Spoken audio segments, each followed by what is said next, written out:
কাজ, ডেরিভেটিভের কাজ খুব বড় আসে না। এমসিকিউতে এরকম ছোট ছোট 19 সালের প্রশ্ন।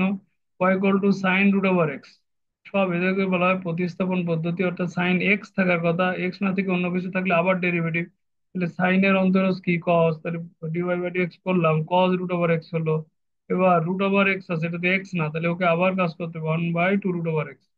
তাহলে এটাই হলো উত্তর, 1/2 root over x into cos root over x. তো এখানে আমরা দেখতে পাচ্ছি এরকম উত্তর আছে কিনা, কতেই আছে, cos root over x by 2 root over x.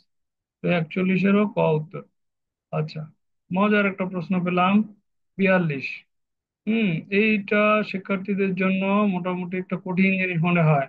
এর উপরে রুট ওভার 1 + sin 2x, নিচে sine x plus cos x. এটা ইন্টিগ্রেশনও আছে, এটা মানে ডিফারেন্সিয়েশনেও আছে, এটা লিমিটেও আছে। মনে রাখবে 1 + sin 2x, 1 + sin 2x, এটা sine x plus cos x এর সংক্ষিপ্ত রূপ। Sine x plus cos x এর হোল স্কোয়ারের সংক্ষিপ্ত রূপ। এই হোল স্কোয়ারের সংক্ষিপ্ত রূপ এটা। হ্যাঁ, তাহলে আমরা এই রুট ওভারের মধ্যে দেখো 1 + sin 2x লেখা আছে। তাহলে আমরা এটাকে sine x plus cos x এর হোল স্কোয়ার চিন্তা করি এই ভিতরে। তাহলে এখানে আমরা এই এর এর উপরে রুট আছে, মানে এর উপরে রুট আছে, স্কোয়ার টু কেটে যাবে, sine x plus cos x হবে। তাহলে এইখানে sine x plus cos x by sine x plus cos x. তাহলে ডিডিএক্স এর সামনে থাকছে ওয়ান, ওয়ানের ডেরিভেটিভ জিরো।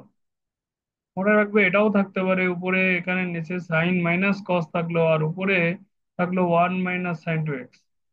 হ্যাঁ, তো এই যে 1 - sin 2x, এটার সূত্র হলো sine x minus cos x এর হোল স্কোয়ার। এগুলো মুখস্থ রাখতে হবে, এই ঘটলে এই ঘটে, এটাকে হোল স্কোয়ার করলে এটা আসবে। তাহলে মুখস্থ থাকলে সুবিধা কি, এই যে উপর নিচ কেটে খুব দ্রুত আমরা আনসার করতে পারবো। দুটো এমসিকিউ শিখে দিলাম সুন্দরভাবে।